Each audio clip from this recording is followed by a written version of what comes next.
Bom dia a todos, né? Primeiramente agradecer à imprensa mais uma vez por, estar cobrindo aí, né, o RT, né, principalmente nesse momento tão importante da URT, né? E hoje oficialmente, né, a apresentação do Flávio.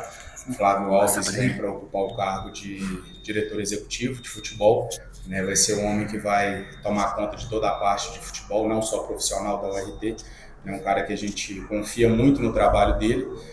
Fez parte da montagem do elenco de 2025, né, que a gente teve o nosso acesso, e de 2026 também. Como eu já disse anteriormente, ele teve alguns problemas pessoais de saúde na família, teve uma proposta do Primavera, que é próximo à cidade dele, e ele, né, teve que sair, se desligar da URT, e agora, para esse novo projeto, o retorno dele. Então, vou deixar com ele, né, para vocês fazerem as perguntas e dar a ele, né, as boas-vindas, e que seja um ano abençoado, de muito trabalho, e que a gente consiga, mais uma vez, né, dar o retorno ao nosso torcedor, ao nosso patrocinador dentro de campo. Flávio, primeiramente, seja bem-vindo novamente a Patos de Minas. Por que você aceitou mais um desafio aqui na cidade? Bom dia, né? Primeiramente, bom dia a todos, né? Agradeço aí pela presença, né? Eu aceitei, tá?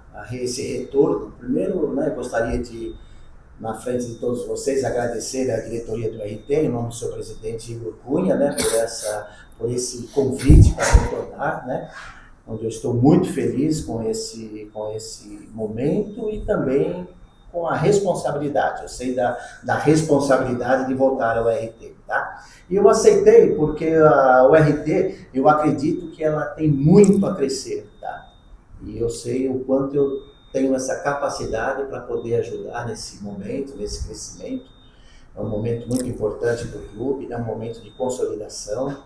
E a minha função hoje, tá, depois da gente conversar bastante, ela não vem só propriamente com o futebol profissional, onde nós temos as demandas da montagem da equipe, gestão de grupo, comissão técnica, dia a dia, departamentos. Ela vem também com uma atribuição muito importante, que é uma coisa que eu gosto muito, eu sempre falei isso para vocês, que é a formatação e a estruturação das categorias de formação da URT. Nós vamos trabalhar muito forte para que a base seja muito forte. A gente sabe que a categoria de base é o coração dos clubes. E, além disso, também a importância da URT em desenvolver alguns projetos sociais, que nós sabemos o quanto que a URT ela é envolvida com a sua comunidade, com os seus torcedores. Então, tudo isso, com esse potencial de crescimento que a URT ainda tem, esse campo muito grande, é o que me motivou a estar de volta aqui numa cidade onde fui muito bem tratado, uma torcida apaixonada, que sempre me dei muito bem com eles. E eu tenho certeza que nós vamos fazer um grande trabalho, e eu não vim para fazer igual, eu vim para fazer melhor. Bom dia, presidente. Bom dia, professor Flávio. É um prazer revê-lo, né? O senhor até dispensa apresentações, porque o senhor esteve aqui, fez um brilhante trabalho e retorna. Já falou para o nosso companheiro aqui, né, aqui do Patos hoje, né, o Diego, o que motivou o senhor a retornar a Patos de Minas. Já vou direto ao assunto, professor. Aqui começa, na verdade, a montagem da União Recreativa dos Trabalhadores para o Campeonato 2027.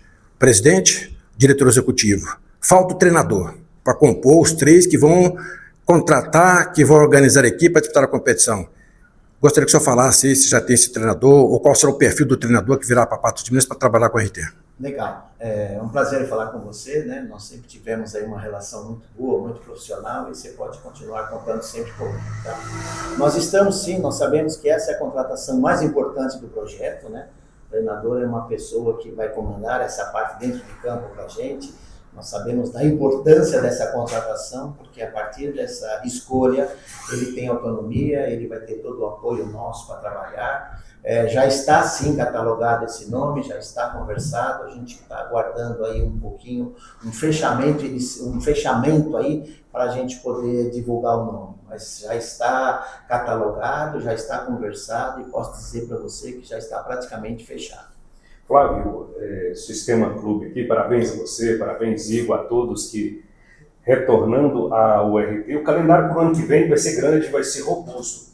O planejamento de vocês é montar uma equipe para o Mineiro e depois pensar no Brasileiro e uma futura Copa do Brasil, ou já quer montar uma equipe para disputar esses campeonatos seguidos?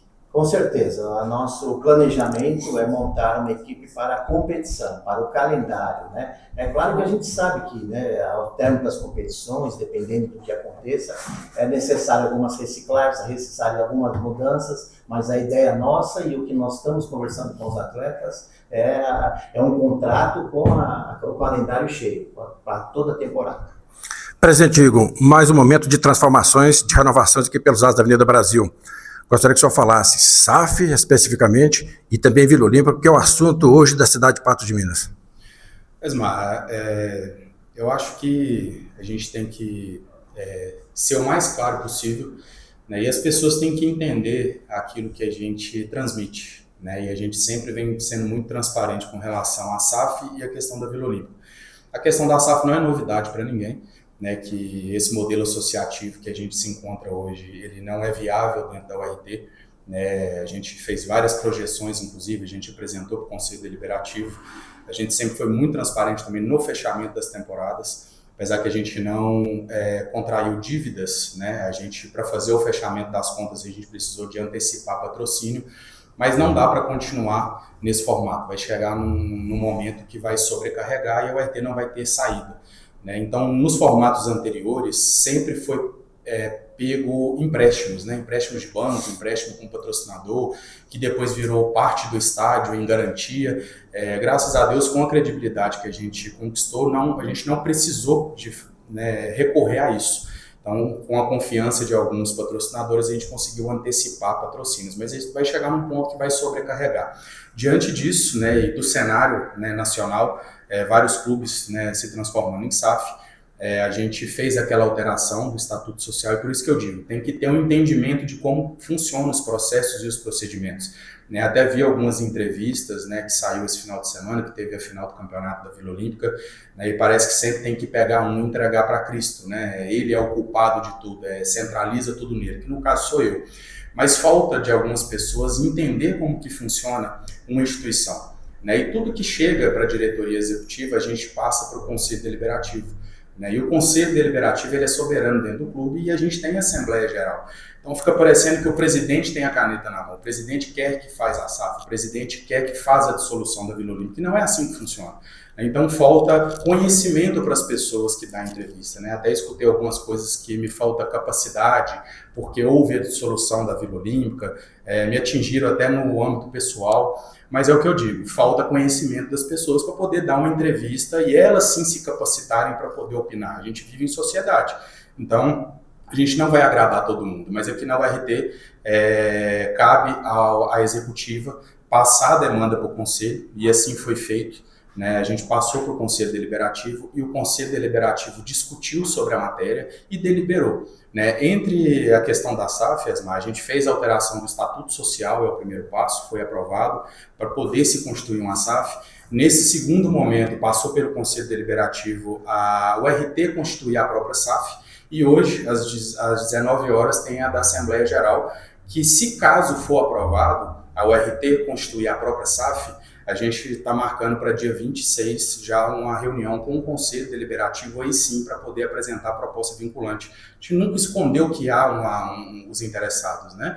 E até falei que às vezes é melhor você fazer com alguém de dentro, se você tiver uma pessoa que torce para o URT, que tem carinho e amor pela instituição, que você fazer com a pessoa de fora, que essa pessoa de fora ela vai constituir uma porcentagem e depois ela pode vender para outra, que vende para outra. Então, em vez de você ter 10 pessoas, né, que vai constituir a SAF da URT, você centraliza em uma que é da cidade, que a gente conhece, né, que vai querer o bem da URT sempre. E essa questão da dissolução da vila, o próprio estatuto da vila, inclusive, ele dá poder ao Conselho Deliberativo da URT de ser a Assembleia Geral da Vila. Né? E quando eu estive na Vila Olímpica, que o Dr. Lucas Ottoni veio até Patos, foi uma questão minha. Eu quis reunir com o pessoal da Vila, isso não é uma obrigação nossa, e a gente esteve lá para poder passar para eles como que estava, né, tramitando dentro da URT. E a Vila Olímpica, ela é um patrimônio da URT, a matrícula de lá está vinculada ao CNPJ da matriz, que é aqui em cima, então a gente esteve lá para poder explicar isso para eles. E até houve uma distorção que eu passei para a imprensa, inclusive, que eles pediram para a gente poder fazer a dissolução ou não, mas na verdade houve um entrave. se eles iriam fazer um próximo campeonato ou não. Então eu passei para o Conselho Deliberativo toda a situação, o Conselho pediu uma semana para poder fazer a revisão da matéria e na reunião do Conselho a resposta foi que optaram pela dissolução da Vila Olímpica. Então o retorno que eu tive foi esse, mantive contato com o pessoal da Vila o tempo inteiro, então não é uma questão do presidente Igor que falou que vai fazer a dissolução da Vila, não é eu que determinei isso. Tudo que chega na minha mão eu tenho que passar para o Conselho Deliberativo. E as pessoas não conseguem entender que isso aqui é uma instituição, né? Que a gente tem um Conselho Deliberativo. Nós somos um grupo de pessoas, eu não sou dono da URT, não é eu que deliberei, inclusive eu nem tenho direito a voto porque eu sou presidente da instituição, cabe a mim passar para o Conselho Deliberativo. Então falta esse entendimento, a gente, né, fica muito chateado por pessoas tentarem colocar até a vida pessoal nossa, né, julgar o caráter nosso. Mas hoje em dia a gente está muito tranquilo, Wesmar, porque a gente sabe do trabalho que a gente fez dentro da URT desses 3 anos, a gente sabe da seriedade que a gente tem, da credibilidade, e nós estamos aqui por causa da instituição, por causa do torcedor, né? Enquanto o torcedor achar que o trabalho nosso é bem feito, enquanto os patrocinadores estiverem satisfeitos com o nosso trabalho, a gente está muito tranquilo. A gente sabe que toda mudança ela, né, causa um certo transtorno, mas tudo sendo feito com o nosso jurídico, o Dr. Lucas Ottoni, com a equipe dele, a gente não faz nada da nossa cabeça. E mais uma vez, a gente tem um conselho deliberativo dentro da URT, todas as decisões dentro da URT passam pelo conselho deliberativo e pela Assembleia, e eles que têm o direito a voto. E vai ter que entregar um para Cristo, 2024 me entregaram para Cristo, eu fui muito julgado, eu fui muito criticado, foi um ano muito difícil para mim, e mais uma vez, passando por isso, vai cair em cima de mim a responsabilidade, apesar de, como eu disse, a gente tem todo um trâmite dentro da URT, não é o presidente que define as coisas, né? A gente está aqui para poder encaminhar para o Conselho Deliberativo, o Conselho Deliberativo achou por bem fazer a dissolução da Vila.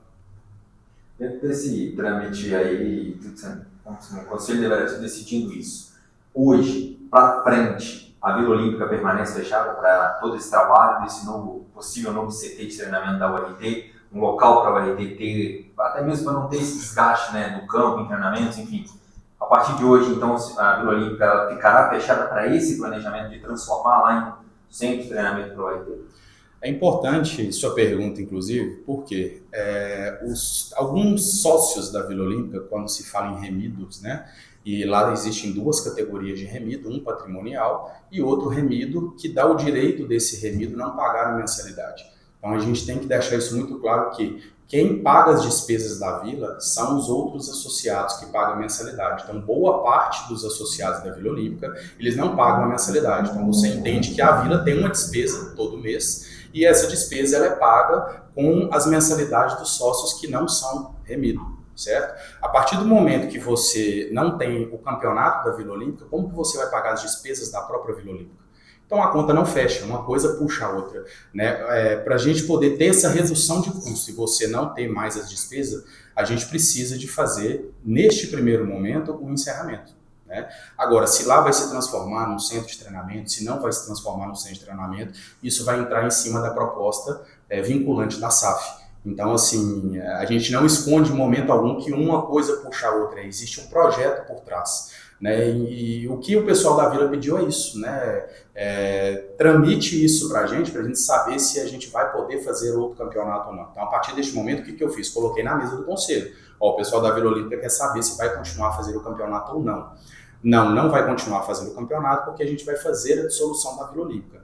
Então, a partir do momento que você faz a dissolução da Vila Olímpica, e as contas? Quem vai continuar pagando as contas? Né? Porque as contas de hoje lá não fecham, a verdade é essa, a parte financeira de lá hoje não fecha. Então, por isso que se tomou essa decisão no primeiro momento, tá? Mas não tem nada definido do que vai ser, como que vai ser. Precisa de passar por hoje, Assembleia, caso aprovado o Estatuto da SAF, na semana que vem vocês vão ter conhecimento, aí sim vem a proposta vinculante do parceiro, e aprovado, aí sim a gente vai ver o que vai ser feito lá na Vila Olímpica. Mas é tudo prematuro, né? O pessoal já está criando um alvoroço antes de tudo tramitar dentro da URT. Como eu disse, tem que entregar um para Cristo, então tem que ter um culpado, né, do pessoal não poder usufruir mais da Vila. Está caindo sobre a minha pessoa, que sou o presidente da URT, mas tem minha consciência tranquila que aqui é um grupo de pessoas, isso aqui é uma associação. né? Inclusive, eu nem tenho direito a voto. Eu passo para o conselho delibera e o conselho é soberano até sobre o meu cargo, inclusive. Não cabe a mim chegar lá no conselho agora e falar assim, não vamos fazer dissolução da vila, vamos abrir a vila. O conselho deliberou, o conselho ele é soberano.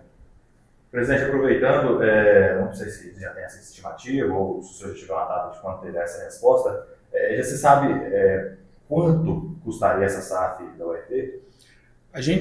Existe uma proposta vinculante, né? A gente não pode divulgar antes de passar para o conselho. Sei que vocês entendem isso, né? E a gente sempre foi transparente que existe interessados, né? E existe interessados da cidade, inclusive, pessoas que a gente conhece, né? Não tem como a gente apresentar essa proposta agora, porque ela não tramitou dentro do conselho, mas o conselho está ciente de tudo. Por isso que eu sempre disse, a gente não faz da nossa cabeça, eu não estou aqui tomando as decisões da URT por minha cabeça. Eu quero fazer a SAF da URT, eu quero que a vila seja um centro de treinamento, igual estão falando. Né? Então o conselho está ciente de tudo e na hora certa o conselho vai colocar em votação. Né? Então a presidente Márcia, né, do Conselho Deliberativo, ela tem a ciência da proposta vinculante, ela tem ciência de tudo que está sendo feito nos bastidores, né? Porém tem que ser uma coisa em cima da outra, a gente tem um estatuto que tem que ser seguido. Né? Então hoje, se caso for aprovado, hoje mesmo a gente pode pôr na mesa do Conselho a proposta vinculante. Na verdade não é nem pôr a proposta na mesa, porque a proposta já foi colocada. Né? A presidente Márcia só tem que pegar agora essa proposta que foi colocada na mesa dela e apresentar para os demais conselheiros. Mas já existe tudo tramitado dentro do conselho para poder fazer as aprovações ou não. As primeiras contratações vão ser feitas já por agora ou vai esperar essa possível SAF e a compradora da SAF? Fazendo adendo aí, aproveitando a carona, sua licença, o treinador tem previsão de apresentar e os trabalhos começam a partir de novembro? Isso. A ideia nossa é começar na segunda quinzena de novembro, tá? Sobre as contratações, a gente vem conversando com vários atletas, a gente sempre teve vontade de manter um esqueleto do ano anterior. Eu acho que o Flávio compartilha isso, da minha opinião também, trazer atletas que se identificaram com o torcedor e que deu resultado dentro de campo. A gente não pode ficar parado no mercado, por isso que a gente trouxe o Flávio. Vários atletas que a gente tem interesse de trazer já foram sondados por clubes que vão disputar a primeira divisão, né? E por esses atletas ter esse carinho com o Flávio, ter esse carinho comigo, a gente ter dado certo, né, de trabalhar junto, a gente tem várias conversas adiantadas, mas a gente não pode passar o carro na frente dos bois, a gente tem que esperar tramitar isso dentro da URT para depois a gente anunciar. Questão do técnico, a gente poderia falar até que está fechado sim com o técnico, mas a gente não assinou nada e o técnico também não assinou nada. A partir do momento que tramitou dentro da URT, né, que a proposta vinculante foi colocada na mesa do conselho, aí a gente já tem a intenção de assinar com esse técnico e a gente poder divulgar. Ou seja, a montagem de elenco já começou, só que sem assinar nada. Então a gente já tem um técnico que vem acompanhando toda a nossa movimentação no mercado. Tem um teto salarial ou vai depender de jogador para jogador? Tem plano orçamentário, Esmar. Então, assim, a gente tem X valor para contratar a comissão técnica, a gente tem que contratar em cima daquilo. Exemplo, nós temos R$100 mil para contratar a comissão técnica. Se você contratar um técnico de 70, você tem que trazer os outros 11 membros por 30 mil. Atletas na mesma situação, estou dando valores simbólicos. Se você tem aí 200 mil para contratar atleta, pode contratar um atleta de 100 mil, só que você tem 100 mil para contratar todo o restante do elenco.